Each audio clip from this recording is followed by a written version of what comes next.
So off top, let's go ahead and define what child support is. So when we looked it up, child support is court order payments typically made to non-custodial or divorced parents to support one's minor child or children.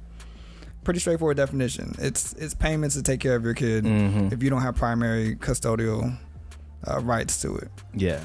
But simple definition, but the methods and the way child support is established, that's where things kind of get kind of iffy and things can get real messy when it comes down to it. Yeah. So overall, talking about pros, do we have any real pros for child support? Is there really a pro? I mean, your child gets financed for allegedly, quote unquote. That's disclaimer for all you guys out there. But the money supposed to go towards your child and their investments and their financial stability. That's what it's supposed to do. But we'll just put that as a pro. I mean, I think it is a pro. I mean, it's essentially saying that no matter what, the state is allocating the financial responsibility of taking care of a child, at least on one part. Right. As it's kind of already understood that the mother, whoever has primary, is going to take some form or fashion of the financial responsibility while they have their child. But it's also trying to level it out with saying, okay, whoever doesn't have primary custody, you have to financially oblige for the gap, essentially. Right. So that can still be considered a pro. That no matter what, if someone has a child custody or a child support order, there's going to be money drawn if money is available in order for efforts of supporting the child. Yeah. And I think also the pro is that like now you have everything set, like everything is already put into play. Like, you know, when you're supposed to pick up your child, you know, you're supposed to like pay this amount of money. Maybe I'm wrong. You drawing that, you blurring that line. Maybe. So disclaimer, child support orders, even though they are made, they're integrated into child custody orders, they are deemed to be separate. Okay. Whether you pay your child support or not, you still should have your regular child custody rights. Right. And there are methods to enforce the two, but just like you said, that line is easily blurred. If you don't pay your child support, right, then sometimes your child custody does get taken away. Mm-hmm. It's a very, very sticky situation. Yeah. That gets a lot of people in situations that aren't pleasant for the child. Yeah. And I mean, I was only saying it in terms of like, for instance, there's this one, I think it was an athlete or a celebrity, I forgot their name, but however, they decided to just submit themselves to child support simply because the mother was an ineffective mother. I'm not saying she's ineffective, but she was just that type of mother who wasn't heavily involved, and she was that type of mother who was kind of petty.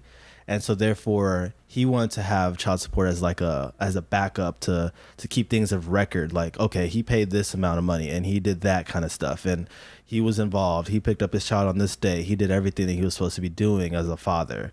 That's why I say, you know, it can be a pro where you can actually have some type of statement saying that you did your part as a father.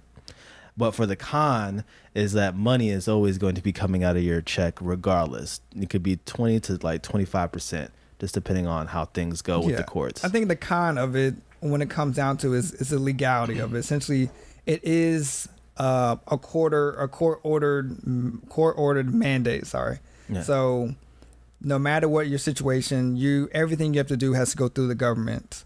So as someone who is on a child support court mandated issued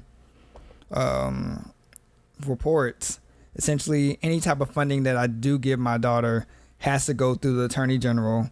It has to be checked off to them. They get to make this decision how much they're taking off, or if they want to tax it, or if I have any back, they determine how much goes to my back, how much goes to the actual child.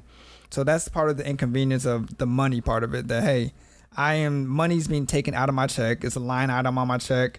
It goes to anytime you get a job, they send out an order, and then your HR department or whoever's in charge of your payroll signs off on it, and it's pretty much saying, hey, as long as you work here, we're going to be taking this amount of money out your check.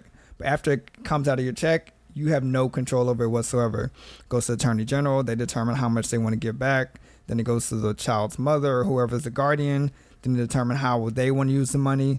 So that's the main con of this idea of this is money that's supposed to go directly to your child. It's supposed to be direct influence of how you can support your child. But it goes through so many other hands just to get there. Yeah. And the whole stereotype of the whole thing is just, the moment you have a child out of wedlock, you have this obligation, or you have this thought that comes to your mind like, oh, I automatically have to do child support. That's the thing. And the stereotype is that the moment you have that child with that woman is going to be living off of your paycheck for 18 years now on. You're supporting your child and also her mother as well. Yeah. All that. So it can be, clothes, food. Sometimes it could be like the electric bill as well. Like you're paying for because of the living situations that the child is living in. So therefore you have to pay for that as well. How you feel about that? I feel like to a certain extent, I should only pay for certain things such as like clothes, food, that kind of thing. But like living situation, like you and the child live together. So therefore you pay for the bill. But I can understand why they will put into play like you need to pay part of the living situation, such as the bills and the utilities and the water, because you are supplying financially the necessities that you need for your child. Okay, I see it very similar in that aspect, but it's hard to draw that line of where the mother's needs fall short and ties into the child's needs when they have primary custodialship of the child. But I do believe that the child support should be thoroughly allocated, that you can support at least half of your child's responsibilities. Okay. It is very unofficial of how to determine what that number is, or that percentage, and how you go about that. But honestly, in 2018, I feel like we should be able to come up with some better system to determine, okay, my child needs this need, we can split this 50-50. But legally, that's where the issue comes in. I'm strictly speaking from a legal side of where it's not fair. But you have a different method that you operate off of. Yeah. Because you haven't gone through the courts. No, I have not. So my situation, how I do things is, well, I just easily just communicate with the mother that, hey, how much do I need to pay? And essentially all it's really covering is daycare and food and clothes. And that's typically it. Like, I don't jump into living situations or like living costs for the child. We made an agreement, a verbal agreement that, that I'll pay this amount of money for Milliam, and no courts are involved whatsoever. It's just an agreement between me and the mother, and that's it. But one thing that I want you guys to keep in mind is that despite the fact that we've made a verbal agreement, you do have to document every single thing. Yeah. Right. And you might be real cool with the mother. You may not be cool with the mother. But regardless, like, you want to document everything, have your receipts. If you, for me, I do quick pay. So all I do is the moment I get that check, I send her that money immediately. So I won't have her on my back. Well, you do quick pay as a payment, but you also document everything that you do out of your own time. Out of my own time, yeah, everything. What do you use for that? So I mean, I just collect receipts, and sometimes if some if some stores say like email this receipt, I'll do that. So I just try to keep a whole general ledger. All together. I think that's something that's not necessarily talked about, especially in regards to child support. If you do have the opportunity to go the non-legal route and be able to work out some type of cooperative measure or cooperative order with your child's mother, then that needs to be established. If it happens to be a journal, or just happens to be submitting receipts, there has to be some type of system that you can be held accountable for what you say you're going to pay for. Yeah. And then that could also hold up in court if situation does go sour. Right. But I think that's what you have going. That is the better method that a lot of people don't even get the opportunity to, or they don't even think about that. Yeah. So luckily, since it's 2018, everything is digital now. So whenever I swipe my credit card, I can just tell, like, I can tell my bank, like, hey, this charge right here is actually for my child. So make sure that you document that. And, and there's a feature in my app where I can just notate like what this payment went to and everything. So it's great. So I highly, highly suggest that you check out QuickPay by Zelle. It's under Chase. It's a really nice app, but you must keep up your monthly payment. I can't stress that enough. Document everything and keep up with your payments.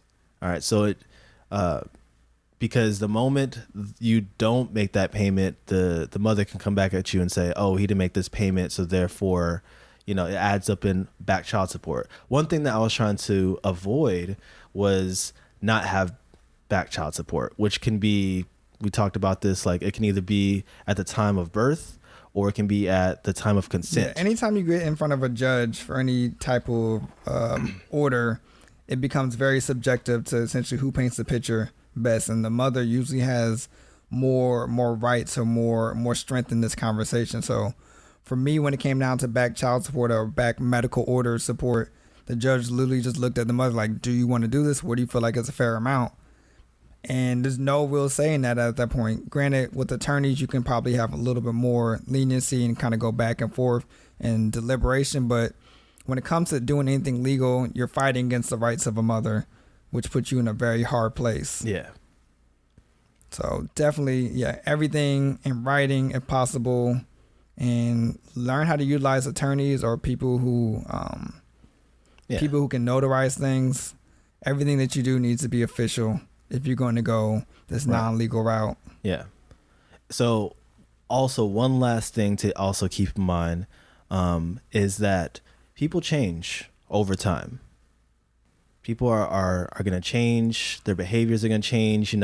I could be giving her the same amount of money like 5 years down the road, but your jobs can change, your occupation, everything. So it's just a matter of you want to have something that you can have a fail-safe for. Like just in case people like me or her, we decide to change in our behaviors, you want to have that backup. And that backup is having some type of written contract or agreement for any like laws or for like, whenever thing, like you just want to have some type of written agreement between you and the mother on what she gets, what do I get, what do I pay, when's the visitation rights, that kind of thing. So it's the same way as if you're going in front of a court, in front of a judge. You want to have it to where we both agreed upon this. We can mediate it with a lawyer, and that's it. I have a lawyer right now. I can make a phone call. Everything is going to be straight. So it's good to always have that as your backup, as your fail-safe, just in case he or you, she or I'm messing up. Just in case she changes or if you change, you can have that as your backup. Like we both agreed upon this. We both signed upon it. A lawyer was there. There was a mediation. We are good to go. Yeah. And that's essentially what my advice to you guys is. Just keep that in mind. So documentation. You can't leave anything up to chance. Exactly. Because words mean nothing to you unless it's written down. There we go. Yeah. And notarized and with a witness. You exactly. gotta once this game gets started, essentially you gotta have everything squared up and really tight with it, because anything that can be taken up into consideration, anything that can go wrong will go wrong. Exactly. So it's always best to document everything that you can. And I mean, for your situation, you happen to be in a great situation where that communication open. For speaking for someone who doesn't have the open line of communication with a child's mother, then you have to go through a legal situation. Yeah. That's the only option at that point. Yeah.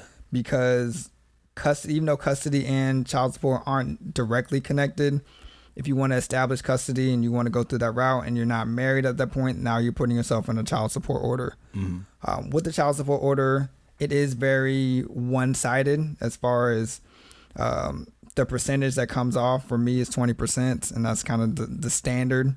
So 20% of your net income is going to your child, and it's also available for review every 3 years as the child gets older. Of course, the needs do change. So it's not the best situation. I will say that, but it does secure a level of comfort knowing that, okay, I'm doing what I can. I'm financially providing what I can as a minimum. But I do have my issues with the child support order.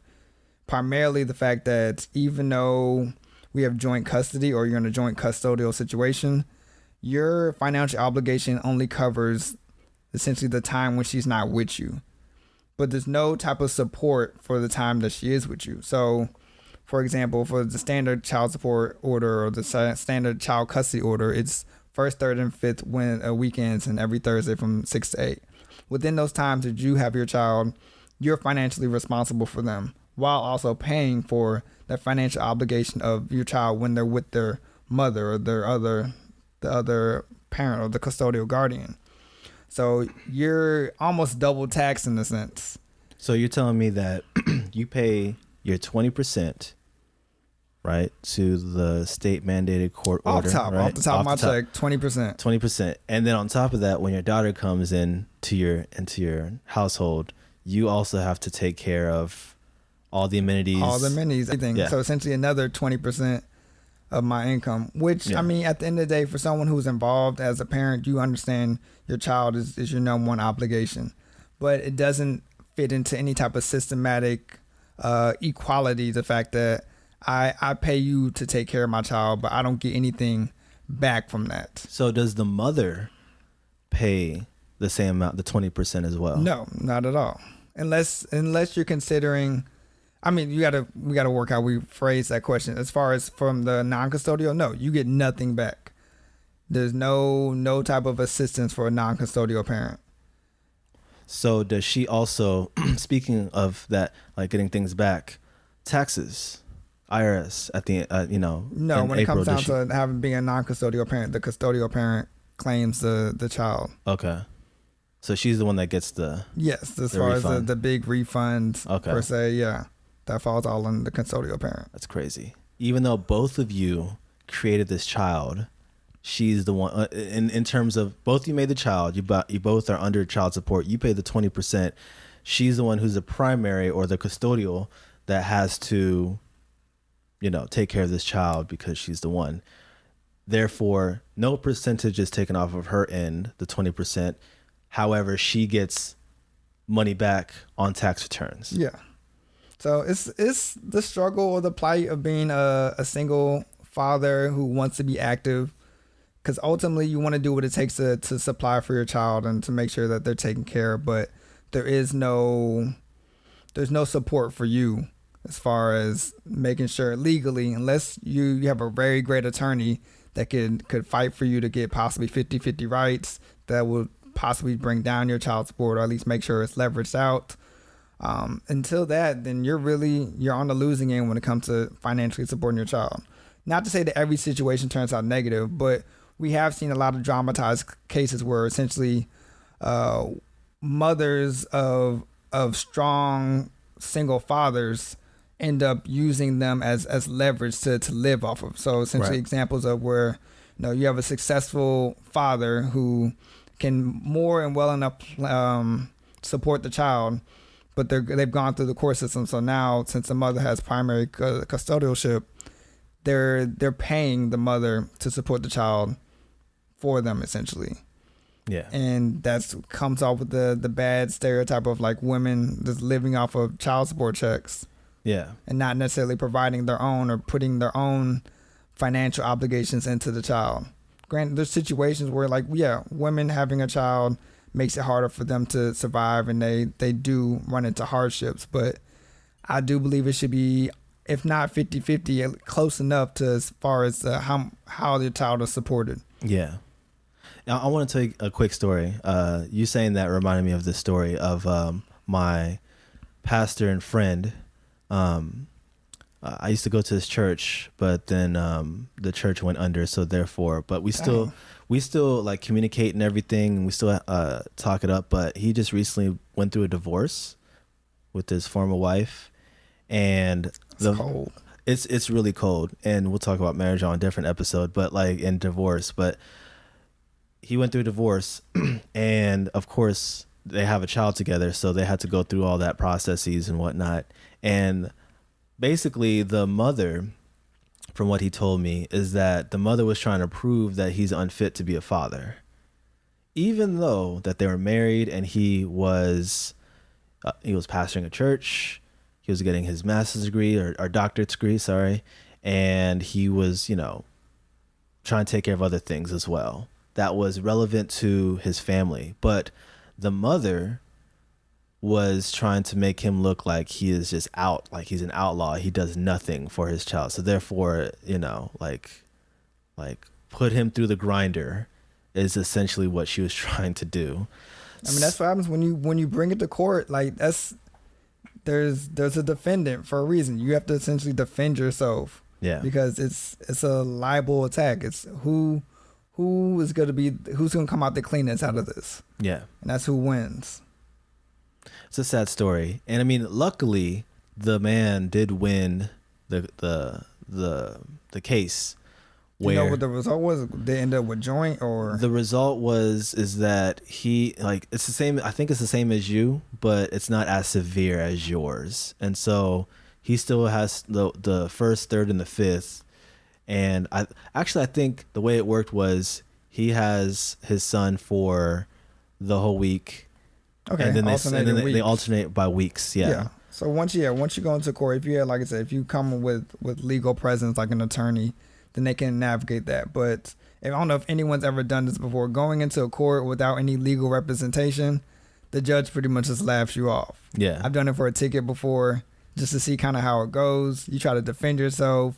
There's like you're not saying anything that's gonna change my mind.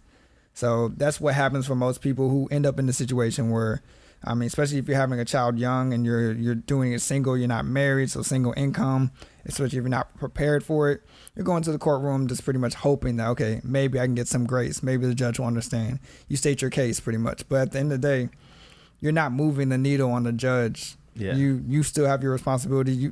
This legally looks like a misfit situation. So we're going to do what we legally feel is right. And that's kind of why everyone has the same standard custody order or child support order, because legally at the time you couldn't find somebody, or you couldn't afford someone to fight through the legal battles to understand, okay, this person deserves more than the legal minimum.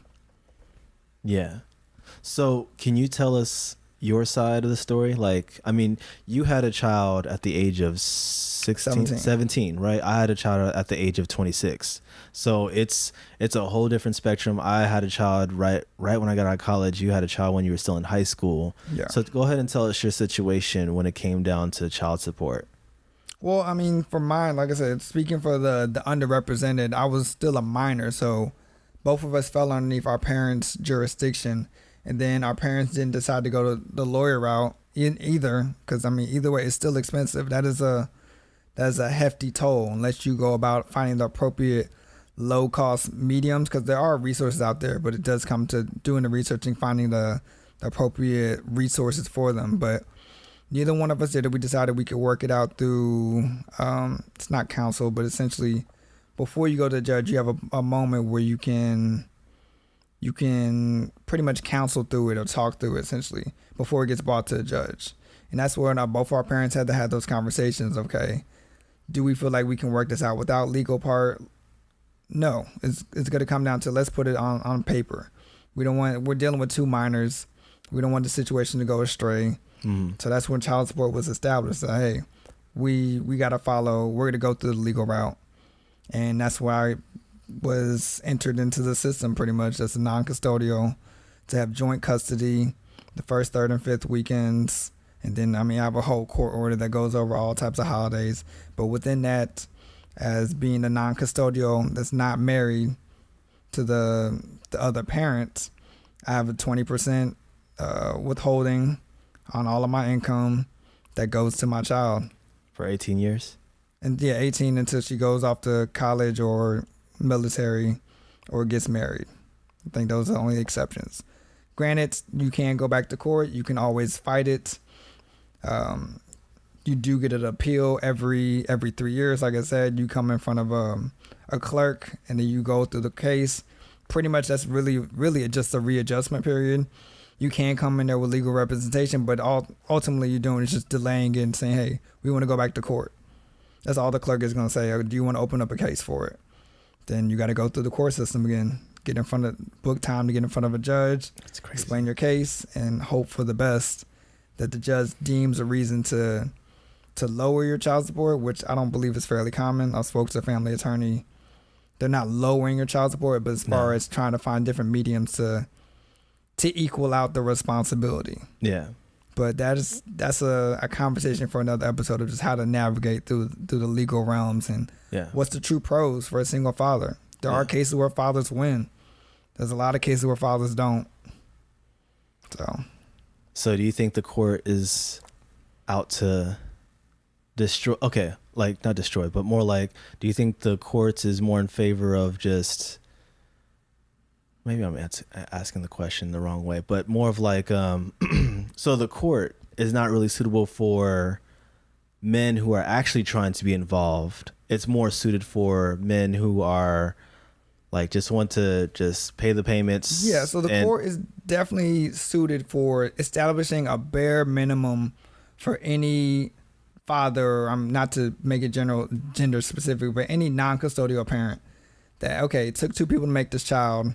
For the one who takes primary, they have primary responsibility, so we're not going to enact anything upon them. But for the person who doesn't have primary, so the person who has the freedom to come and go, which can be looked at legally, if you're not bound to any type of document or bound to any type of order, you're free to go in and out of this relationship. And for America and our principles that we stand upon, it's not something we stand upon. If there's two parents, they should both be held slightly accountable. So that's what the court order is essentially saying, hey, we've deemed you to be a part of this relationship, to be a father or a mother of the child or some type of guardian of the child. Legally, we're binding you to maintain the financial responsibility of 20% of your income, or there's a range, 20 to 25% of your income. Also, there's medical support that comes into your child support as well. And just pretty much the legal route is saying, hey, whether we see you again or we don't see you again, we're going to make sure that you take care of your responsibility. Right. So no, it doesn't work in favor of fathers who are active, because like I said, you pay that 20% for when your child is not with you, but there's no type of accountability for the time when your child is with you. I've had plenty of times where my child support has been paid in full, but when I get my child on the weekend, especially when you're going through that diaper phase, like she's grown up a size in diapers. So now I got to come up with extra money to buy these new size of diapers when I essentially just paid for all of her diapers with her mother. Yeah. And that's kind of like an ever growing cycle. And it gets glamorized in situations with like celebrities, because they're making such high amounts of money where it's like, okay, you hear the argument that, your child has to live the same lifestyle as you. But what happens when the child is living a better lifestyle with the mother because you can't afford both? Yeah. I can't afford to supply the mother's lifestyle. Right. And also supply my lifestyle. Speaking of, real quick, sorry to intervene. Blake Griffin, basketball player, plays for the Clippers. You know that guy. Pays about... He plays for Detroit. Lo siento. I stand corrected. He plays for Detroit now. Yes. My bad. I've been out the game for so long, guys. I've been hiding under a rock. But anyways, Blake Griffin pays about $200,000 in child support. Yes. put it in perspective, Blake Griffin is a multimillionaire. Right. Based off his last contracts and different endorsements that he has. So the money is there. That's always the counter argument. This is a percentage of his funds.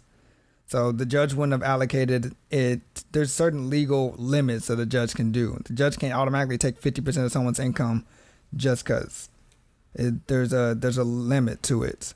So the money is there. The issue is this necessary for child support? Right. Are we just following this because of the legal percentage, or are we making this reasonable? Okay, what does it take to support a child? Granted, you can't put a financial cap or a financial number on what it takes to support a child. Exactly. But $200,000 is more than a lot of people will ever see in their lifetime. Exactly. To support a child. Children can easily be supported on less. And since there is no sense of accountability of when that money is distributed, like I said, it goes through so many people's hands. There's no accountability. Okay, when this $200,000 is given on a monthly cadence, we're talking about 12 months out of a year. Right. So on a monthly cadence, where is this money going? How do you justify $200,000 to a child? You can the counter argument is usually, okay, you got to match the lifestyle. Yeah. How do you match a $200,000 lifestyle for a child? $200,000 lifestyle a month for a child. Yeah. That's not possible. There's not a child that can spend $200,000 a month as a minor. Like between the ages of 0 and 19 for like. Yeah, as a minor. What do you do with that kind of money? Exactly. As a minor, I can see. I mean, after 18, then yes, there's possible ways, but throughout the minor years, essentially from birth to 18, there is nothing that is deemed necessary for you to spend. We're talking about $200,000 a month, so we're talking about close to $500,000. Easy. Yeah. A year. No, that money's going strictly to the mother to support her lifestyle. Right. So these cases are where things get taken completely out of context, and that puts a bitter taste in people's mouth because that's ridiculous. And the women can argue by saying that, oh, we have our kid for about 20 days and you only have them for 10, right? And in Blake Griffin's case, he's a multimillionaire. He's doing his thing, like he's always out. So therefore, the mother can argue and say well, I'm taking care of our child. That's what. Yeah, I mean, with athletes and entertainers, that's where the connotation gets switched because they are on the road. The most of the time they're busy providing for that lifestyle that they don't actually have the time to be active in a child's life. Which is still super subjective because you do have instances like Chris Brown as another celebrity who pays a decent level on child support, but he also has more custody of his child, right? Which is a route I would advocate for most people. If you do have that high financial obligation, you might as well take it to court and see how much more custody you can get. So where if you're doing 50-50 custody, your child support does not need to be that high. Yeah. Because honestly, in Blake Griffin's case, I think the obvious solution for this is get full custody of your child. Yeah. You're paying this amount of money. Yeah. And you're proving to the court that I'm giving you this money. I'm doing my job. So therefore, why can I not have either joint custody or full custody of my child? Yeah, at least shoot for more than joint. Yeah. Because granted, there's more to establishing custody than just a financial portion. Yeah. He does have to be there and have to deem himself as a fit individual. But for $200,000, Blake could pay any family to take care of his kids. Yeah. Or his own family to take care of his children. But the mother is going to come back and be like, this is my child. I brought this child. But it goes both ways as far as deeming someone fit. If the mother is not fit, she can lose her rights as well. Yeah. That's something that's not necessarily talked about because it is far and few in between. But the mother has to continue to prove herself fit. And I think tying it back into the child support, I think that is something that needs to be regulated more as far as the financial obligation. I agree. The mother needs to be challenged on, okay, are you financially obligating for your child?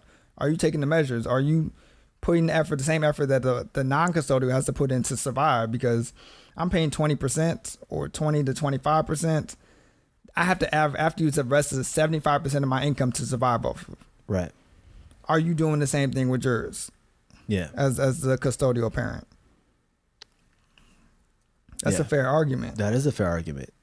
We can go down that road if we want to, but it's a very fair argument. I think we should talk about it. Like, gentlemen, talk about it in the barbershops, talk about it wherever. If you can talk about it with women, that's perfectly fine too. But however, we just need to talk about it all together. But you gotta put it into consideration. I feel like this conversation gets real pertinent to us because we're fathers who are involved and want to be more involved. Yeah. But you gotta call a spade a spade. If you're not involved in a child's life and you're complaining about child support, it's not your lane. Exactly. You got to at least do the minimum. Child support is the minimum. I'm not complaining about my child support. I'm more complaining about making sure, understanding where it's going, and also balancing balancing the support. Yeah. If I'm supporting my child, you should be supporting the child as well. There should be no inequalities with that. Yeah. But just legally, there's not an appropriate method until you go back in front of a judge. So you would change. What would you change exactly? How would you? I think there needs to be some way to balance out the support between two parents. The hardest part is deeming whether someone is worthy of it. Because ideally, yes, I feel like I'm worthy to balance out the child support. If I pay this amount, the mother should be paying that same amount, and that both of those together should be well enough to support the child, like you would do in a marriage. Yeah. So Ideally, like a joint you account in a sense where it goes to this one account. Yeah, and there should be checks and balances. Just like as a non-custodial, you have to create a ledger for everything that you account for your child. Right. If we're not in a marriage and we have a joint custody, just like I have to account for everything, the mother should have to account for everything as well to make sure it's equally yoked. Yeah. And not that one is doing more than the other. I'm speaking from a perspective where I do feel like I do a lot. There are plenty of situations where the mother does way more than the father, even if the father is involved. Right. Every situation is subjective, but there should be some type of avenue for that. So different avenues. Of course, there's child support that needs to be established for the avenue of a father who chooses not to be in a child's life or decides, okay, I'm just going to do the minimum. Then cool. Child support works for you. You can write it off type thing. I pay my child support. I'm good. My child's going to be taken care of.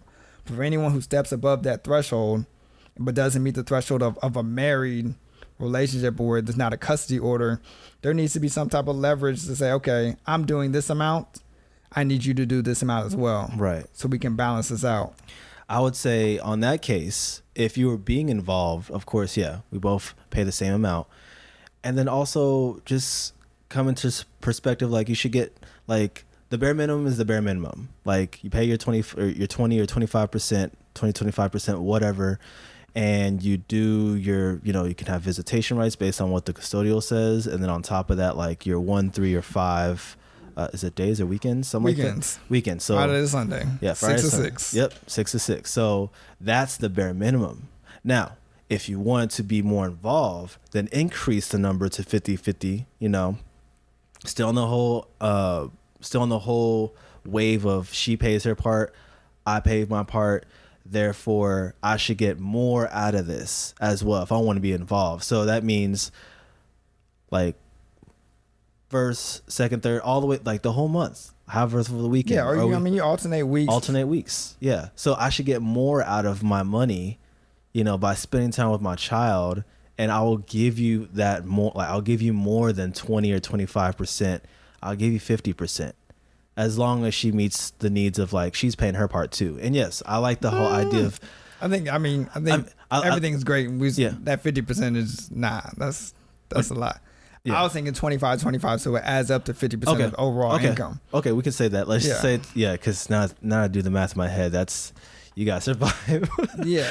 And I'm talking about salaries at that point. It was talking about salaries, but I didn't think about it in the terms of like, what if like both parents are like working minimum wage jobs? Then that like 50% would be kind of hard to like live off of. We're talking about percentages. So essentially a quarter of your income, that's manageable for your child. Your child's going to take at least a quarter of your income, but it depends. It's a big difference between taking a quarter of your income, giving it away, and then another quarter of income when she's with you. Mm-hmm. So now it does take up about 50% of my income versus a quarter of my income, and then also her mother's providing a quarter income. So now she's getting 50% of both of our incomes and combined. Yeah.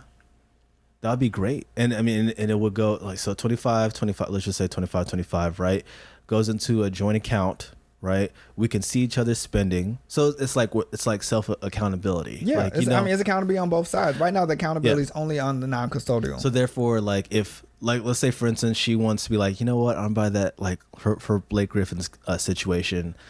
And we go into this she completely lives off that check. I think it's already been documented. So she had got a house, car. Yeah. But for Blake Griffin, if it's just like, oh, why did you buy a Versace bag? Or why did you buy some like, Christian Louboutin Vuitton shoes? Like, what's the deal with that? That doesn't go towards our child. So therefore, Blake can come back and be like, I want to go ahead and report that to the Attorney General, right? Yeah. And the Attorney General will take the processes on how that goes if she happens to break that contract on what our money is going to be going to. That's a nice deal, so those are just my ideas on it. As I continue to progress within this legal battle, I'll see how much of that is actually possible, because each judge is different, each state has different regulations. Getting into with family attorneys, depending on how they argue the case, I'm pretty sure they can find appropriate mediums, but it's finding those resources and then understanding what your chances are. Yeah. So, what also gets me is that despite the fact that you can't keep record, or you can't really, like, there's no really a system in place where you can see what she's spending your money on, right? If you were to not pay that child support, I mean, if you didn't follow through, like, what am I trying to say? So if on the terms of what our data is, which is the 25-25, right, that will go against your credit if you didn't pay that 25%. Right? Well, yeah, essentially anything that goes through legal, like I said, since it's touching so many hands, when the Attorney General reports payment, if they don't have a payment, then it's just like any other bill that's in your name. It's tied to your Social Security number. Mm-hmm. It goes against your credit. So it's a non-payment. Yeah. And it builds up a balance, and it builds up interest. We're working with the government. The government is for profit. They're going to make money off of this somehow. Yeah. And the sad part about it as well is that you and I both have student loans. Definitely. Which suck. I hate student loans. If there was a way where loans is I think it's it's a multi-million-dollar, it might be $1 billion industry. I could see $1 billion. Yeah. Student lending. Sallie Mae's made a lot of money. Yeah. All of my tax dollars right down the drain. But anyways, it's just to put in perspective, it's like you have to, I think this goes for both men and women, mothers and fathers. Like, we have student loans, we got house payments, we have car notes, we have utilities and bills, we got to pay for food, we got to pay for clothes, and then sometimes if you want to do entertainment, like going to the movies or hanging out with friends or whatever, like, you got to put all that into account. And on top of that, this is coming from the male side, you got to have a hefty percentage of 20 to 25% to cover for your child on all that. Yeah. For the mother, it's just like, you just have to pay all those things I listed, excluding the 20%, which is crazy. Well, I mean, their 20% is automatically assumed within their lifestyle. Right. As a mother, as a mother or custodial, like I said, don't want to make this gender exclusive. As the primary guardian, it's assumed that everything that you do, any money that you get, is being split between you and your child. What about healthcare, though? Healthcare is also assumed as well. But it does, if they do find a lapse in it, then it gets placed on the non-custodial. Yeah. Not really understanding of the basis behind that, but this is kind of, it is what it is. But let's say, for instance, okay, you have to pay child support, and on top of that, you also have to find medical support, or like, you have to find health care for your child as well. Yes. Which is an addition. So tell me a little bit more about that. Like, how does the healthcare system work in relation to child support? Well, in regards to child support, essentially within understanding your financial obligation, you're obligated to pay child support, which is 20% of your net income, but also you're obligated to make sure that your child is medically supported. So that can be taken out separately. Essentially, that comes down to counseling with both parents as well, because the mother can take over the medical obligation if she does have her own private care insurance, and she just adds on. But no matter what, at all times the child has to be covered. So if the mother chooses to decline to use her primary care, then the obligation does fall on the non-custodial to make sure. What? Yeah, essentially, no matter what, you're marrying essentially what it would be like in a marriage. So no matter what, the child has to be covered. So if the mother does choose not to cover the child, the non-custodial does. It has to happen. So granted, it's not the best system, but no matter what, money has to be taken aside to make sure that the child, as long as they're a minor, is covered medically. So that's where a lot of programs like Medicaid, CHIP, Medicare, they come into the low income resources for parents to make sure that their child is always provided for medically. Yeah. But that does come out of the child support hearing, that essentially, hey, you pay child support and also you pay medical support to make sure that your child was always covered. Yeah. Medicaid and all the government resources being welfare, essentially, they are based off your income. So it's a percentage of your income of how they deem out how much the payment would be. So I remember initially when I got on child support, my Medicaid payment was only $50. Of course, I mean, I was a minor. I'm working a part-time job. It's based off income. That part works. But after that, after further reviews, was the insurance pretty good? Like as far as the standard. coverage? So it's like you take your child to the doctor, they'll get seen. So there's a lot of, in most areas, there's always some place that accepts Medicaid or CHIP or Medicare. Just like any medical insurance, you find who your list of providers are. You got to go wherever they're at. But since it's government backed, there usually is some type of access to it. But what I realized is as you continue to get older and you grow up in your financial, essentially, as long as you start making more money, then that percentage grows. So last time I had a review, my medical assistance essentially projection it went from 50 to 180 for medical insurance. So that's a big jump. Yeah. Just based off the amount of income I made. So then you got to start making decisions. Okay, it's probably better for me to go through my own primary care. Yeah. So welfare, those type of programs usually are truly beneficial for low income. But once you kind of pass the threshold, then it's not necessarily beneficial anymore. Yeah. But bottom line, yes, your child has to be medically covered, at least in the state of Texas. So yeah, it falls on non-custodial. It's as easy as that. If the primary can't provide primary care for them medically, then you got to pick up the slack. That's crazy, man. That's real crazy. And the mother is just like, handle it. That's it. Yeah, just comes down to it. Just handle it. That's all you got to do. Just handle your stuff. It's our child. It took two of us to make this child, so you got to do your part. Sorry, but not sorry. Kind of thing. That's horrible. Yeah. It's a lot of the courts. That's how they play it out. Yeah. But there are women out there that are, and I think like there are some women out there who are just not suitable to be a mother, and that's the part where like things can be abused, like where they abuse the system and they just take advantage of the guy who's actually trying to make things work, but all they want to do is just diminish them or completely destroy them financially and be like, well, I'm going to peg my child up against you. In a sense, where it's just like I said, these are sticky situations because of how linked they are. Yeah, all situations are different. We can we can dive into each one of them, but I think like at the end of the day, you gotta stay dedicated. Honestly, it's just I know that sounds very cliche of us to say, but it's our show, by the way.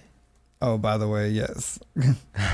All of this does take a lot of dedication. Yeah. And I feel like the reason that ties into the reason why we started the show, because these are not ordinary boundaries and things that we have to go through for like the average person. You have to go above all means in order to really call yourself a dad. That's how we truly feel about this. So even though we talk about things and some things do come off in a negative light, we do these things for a reason.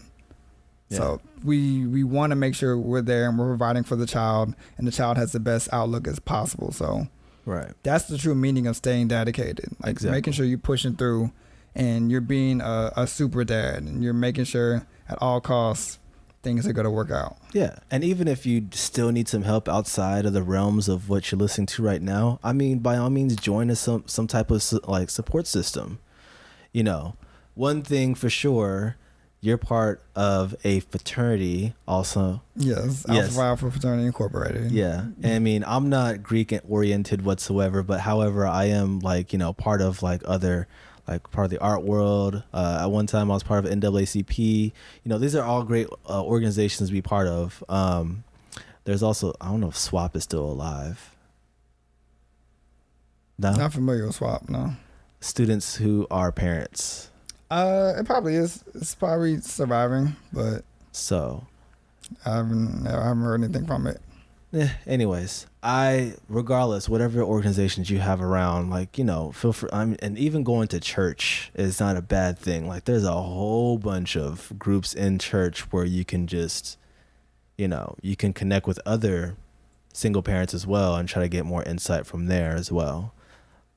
But regardless, like, this is why we have these conversations. This is why we're here. This is why we talk about what we're talking about right now.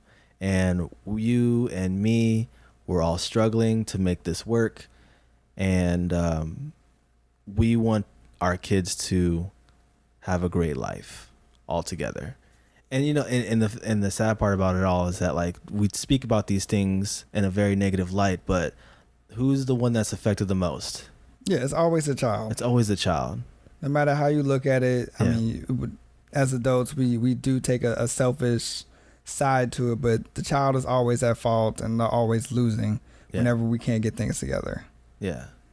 And it's sad to see because it's just, yeah, I get it. We slept together. We may have had unprotected sex. What do you mean may? There's no may in this situation. I was being satirical. Okay, I was being sarcastic on that comment. But I'm just saying, like, we've done these things, so therefore, like, adults don't take that into consideration sometimes because so many feelings are in the air, and you did this to me, and you did that, and you didn't do your part, and da-da-da. And it's just like the child is seeing whether you like it or not, like, the child is seeing every single thing, ins and outs, indirect messaging and and direct messaging. Yeah. So the child is always affected the most in the situation. No matter how much we feel like as parents that we're going through, the child is watching it from the earliest age that you can think of. They're affected about it, and this is their life that we're ultimately dictating. Yeah. So it's our jobs as fathers to stay dedicated, try to work things out, find a common ground between you and the mother, regardless if you are cool with them or not. You got to find some type of way to get the heck out. If she's crazy, then hey, maybe child support is for you. If she's not crazy, maybe you could take the non-legal action of what I'm doing right now, which is just having some form of agreement. And by all means, if it doesn't work out, always have some type of written documentation or a written consent between two parties and just go from there.